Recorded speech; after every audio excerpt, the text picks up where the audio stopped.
අපි හැමෝම දන්නවා Apple කියන නමට ලෝකෙම ගෞරවයක් තියෙනවා. කෙසේ වෙතත් Apple ගැන අමුතු කතා ටිකක් මේ ළඟදි පැතිරෙනවා. හැමෝම කියන්නේ Apple එකේ CEO වන ටිම් කුක්ව අයින් කරන්න යනවා කියලා. අද වීඩියෝ එකේ අපි බලමු ඒකේ ඇත්ත නැත්ත.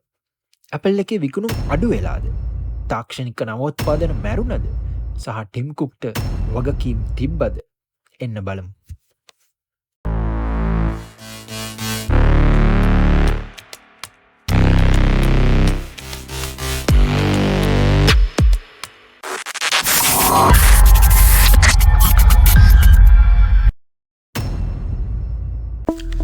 දෙදස් 11 වන වර්ෂයේ ස්ටීව් ජොබ්ස්ගේ අභාප්‍රාප්තියෙන් පසුව Apple සමාගමේ CEO වශයෙන් ටිම් කුක් පත් වුණා.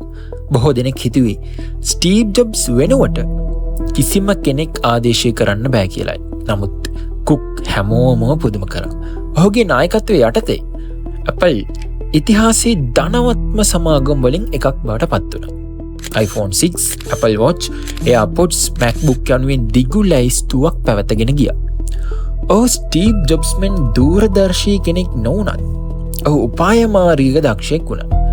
ඔහු Apple සමාගමේ සැපයුම්දාරිතාව වැඩි කර පිරිවැය අඩු කරනු ලැබුව අතර විශාල වශයෙන් ලාභයක් ද ඉපෙව්වා. කුක් යටතේ Apple සමාගම වටිනාකමින් ඩොලර් බිලියන 350 සිට ට්‍රිලියන 3ක් දක්වා ගෙන ගියා. නමුත් දැන් දේවල් වෙනස් වෙමින් පවතිනවා. විචාරකයන් පවසන්නේ Apple සමාගම තම නව උත්පාදන අහිමි කර ගනිමින් සිටින බවයි. මොකද්ද ඊළඟ විශාල දේ? iPhone designs එක හා සමාන වීම, software updates කුඩා වීම සමගම AI තාක්ෂණයේ අඩු බව ආදී දේවල් කැපී පෙනුණා. Apple සමාගම Google සහ OpenAI වැනි සමාගම් වලට වඩා පසුගාමීව පේන්න පටන් ගත්තා. ඒ විතරක් නෙමෙයි, චීනයේ Apple අලෙවිය පහත වැටීමට පටන් ගත්තා. 2023-24 දී Apple සමාගමට නඩුවක් වැටුණා. සමහර අය Apple ලෝකයේ හෙවත් Apple නීති නඩුව ලෙස හඳුන්වනවා. ඒ විකුණුම් පිළිබඳ ටිම් කුක් ආයෝජකයන් නොමග යවන බව චෝදනා කරමින්. මේ ගැටලු ලොකු පීඩනයක් ඇති කරා. ඒ පිටතින් පමණක් නොවේ, Apple තුලදීත්‍ය. දැන් Apple සමාගම අනුප්‍රාප්තික සැලැස්මක් සකස් කරමින් සිටින බව වාර්තා වෙනවා.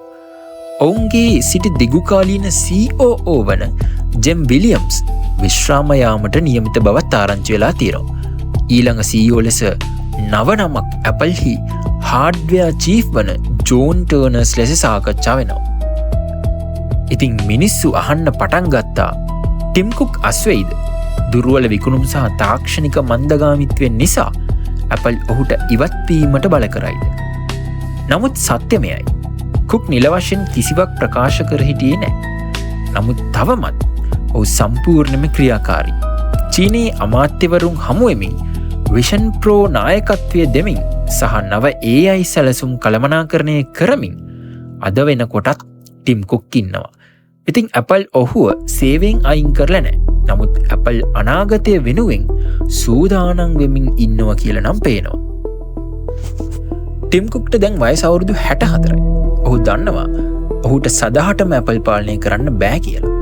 නමුත් Apple සමාගමෙන් ඊළඟ නායකයන් සූදානම් බව සාතික කර ගැනීමෙන් පසු ඔහුට තමාගේම කොන්දේසි යටතේ ඉවත් වීමට අවශ්‍යයි. ඉතින් දැන් ඔයා සත්‍ය දන්නවා. ටිම් කුක් එළියට දාන්නේ නැහැ.